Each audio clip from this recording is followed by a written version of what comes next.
Assalamualaikum warahmatullahi wabarakatuh. Kembali lagi ke materi lanjutan dari metabolisme, yaitu anabolisme. Anabolisme di dalamnya ada fotosintesis dan juga kemosintesis. Bertemu lagi dengan saya Is Nur Aina dari SMA Negeri 1 Cikarang Selatan.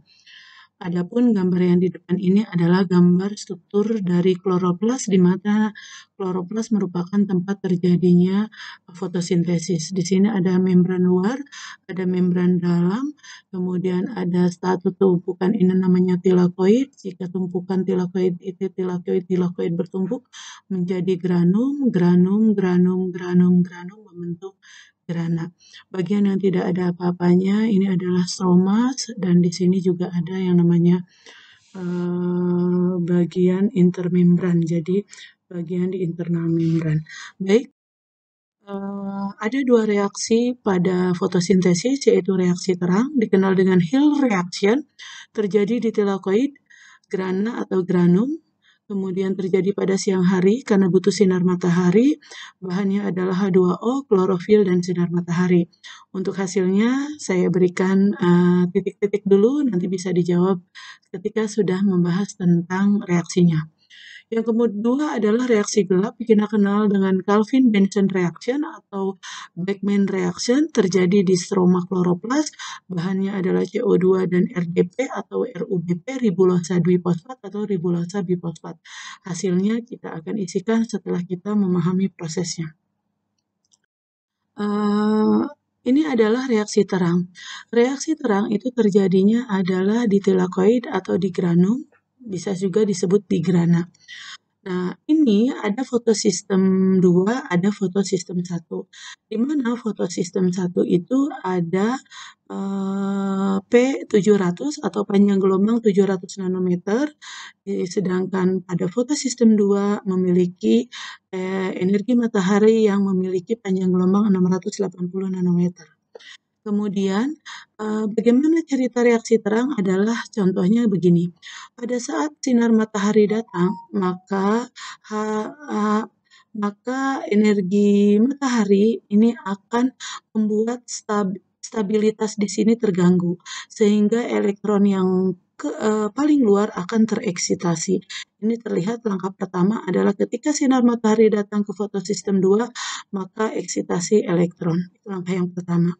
Nah, ketika elektron tereksitasi, maka H2O akan dipecah, yaitu langkah kedua adalah splitting of water release oksigen atau fotolisis air, yaitu lisisnya H2O membentuk setengah O2 dan juga 2 elektron. 2 elektron inilah yang menyebabkan ketidakseimbangan, kemudian elektronnya akan bisa dikeluarkan. Langkah berikutnya adalah ketika elektron diterima oleh akseptor primer, maka akan dilempar ke fotosistem 2 melalui kompleks elektron di sini. Jadi ada aseptor sekunder atau aseptor yang kecil-kecil.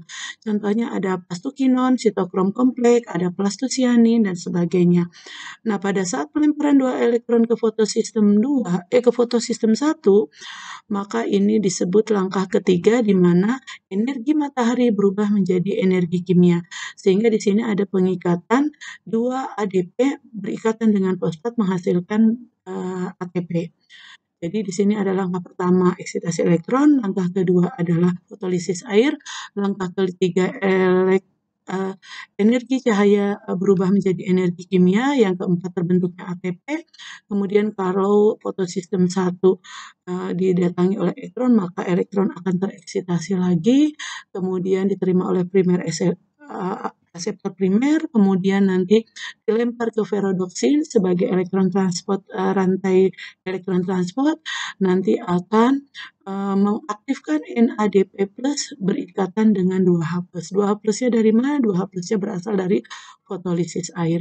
Sehingga reaksi ini kita sebut adalah fosforilase non-siklik. Kenapa? Karena langkahnya adalah dari 1 ke primary reseptor, kemudian ke fotosistem 1, kemudian aseptor primer, kemudian pengikatan NADP+ menjadi NADH, menghasilkan NADPH. Nah, dan juga menghasilkan ATP. Itu adalah reaksi terang. Jadi hasilnya adalah ATP dan juga 2 NADPH sebagai hasil reaksi terang. Nah, ketika sinar matahari itu memiliki panjang gelombang P700 nanometer, maka bisa masuk ke fotosistem 1. Eksitasi elektron, terjadi fotolisis air juga, karena di sini misalnya 2H+ yang belum siap, maka elektron yang dari akseptor primer dilempar ke akseptor primer yang ini, kemudian dilempar lagi ke sini sehingga membentuk sikel. Maka ada istilah fosforilasi siklik dan fosforilasi non-siklik. Kalau fosforilasi siklik artinya masuk ke fotosistem 1 hanya 1 kali. Entah dari fotosistem 2 ke akseptor elektron, ke fotosistem 1 ke akseptor primer, kemudian membentuk NADPH. Tapi bisa juga dari sini, ke sini, kemudian ke sini. Tapi tidak memiliki cycle. Tapi kalau misalnya dari fotosistem 2, kemudian ke sini, kemudian ke primer, akseptor, kemudian balik lagi ke fotosistemnya adalah lebih dari 1 kali, sehingga membentuk cycle, maka itu disebut sebagai fosforilasi siklik. Jadi fosforilasi siklik adalah ketika elektron masuk ke fotosistem 1 lebih dari 1 kali sehingga membentuk lingkaran siklik. Sedangkan fosforilasi non-siklik adalah ketika elektron masuk ke fotosistem 1 hanya 1 kali saja. Itu adalah hasil reaksi terang. Jadi bahannya adalah H2O, hasilnya adalah ATP dan NADPH. Berikutnya adalah reaksi Calvin-Benson.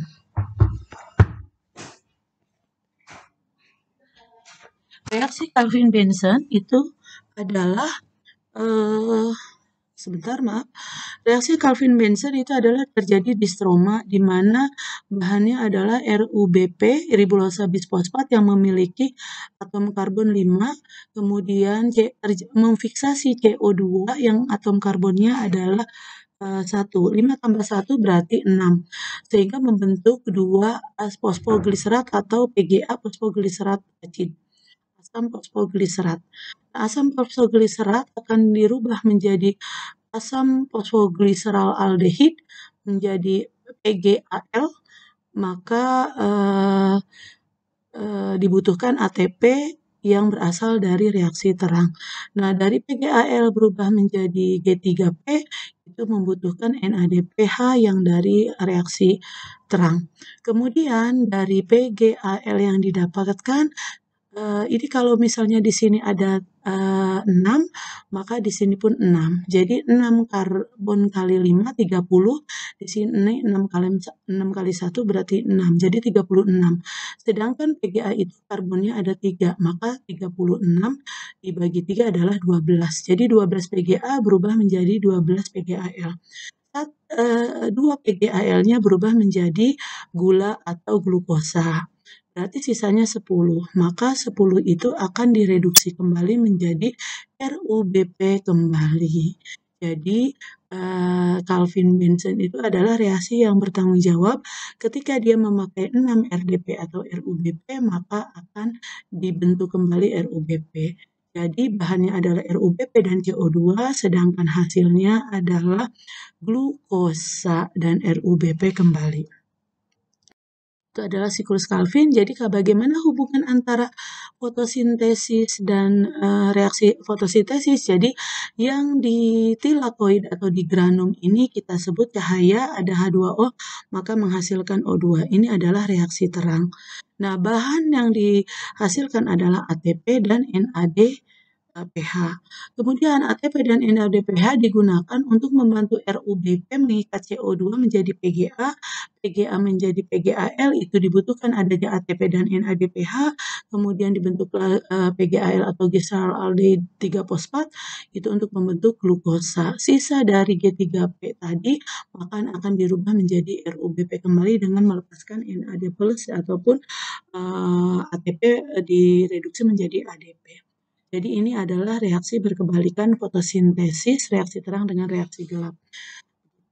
Kemudian perbedaan tanaman C3, C4, dan CAM, crusulent acid metabolism, itu di antara lain adalah kalau C3 itu pada umumnya melibatkan enzim RuBP atau ribulosa karboksilase. Nah, RuBP sebagai akseptor CO2. Tapi kalau pada C4 adalah PP, jadi yang mengikat CO2 adalah fosfophenol piruvat. Jadi enzimnya pun PEP karboksilase, kalau tadi kan RUBP karboksilase. Kemudian kalau C3 produk pertamanya adalah fosfogliserat acid atau PGA, sedangkan pada tanaman C4 produk awalnya adalah asam oksaloasetat atau AOA, itu senyawa berkarbon 4. Kemudian contohnya adalah padi dan ubi itu C3, sedangkan C4 itu contohnya tebu, jagung, dan C4 itu biasanya 10 kali lipat kecepatannya menghasilkan glukosa dibandingkan dengan C3. Wajar kalau tebu dan jagung itu menjadi sumber glukosa yang tinggi. Sedangkan tanaman cam itu mirip sekali dengan tanaman C4, jadi juga, tetapi stomata membuka pada malam hari. CO2 difiksasi malam hari dan diubah menjadi asam organik di vakuola sel mesofil pada siang hari, maka membuat gula pada kloroplas. Contohnya adalah Bromeliaceae, nanas, kaktus, dan sukulen dari famili Crassulens. Itu untuk perbedaan reaksi gelap pada tanaman C3, C4. Terima kasih.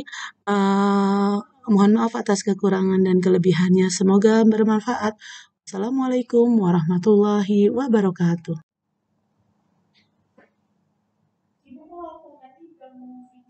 Udah beres, biarin aja. Mau ada suara-suara yang ini juga. Nggak apa-apa. Udah lagi pada beres-beres ya? Aduh, itu bayar itu berapa ya? 1. Ibu kepancing sih, dia minta 2 kali. Bercanda sih sebenarnya. Malah membawa ini. Takutnya suruh beli 1 itu ya. Setengah lusin, goblok. Ya kita jujur aja mas, itu pecah 1 gitu.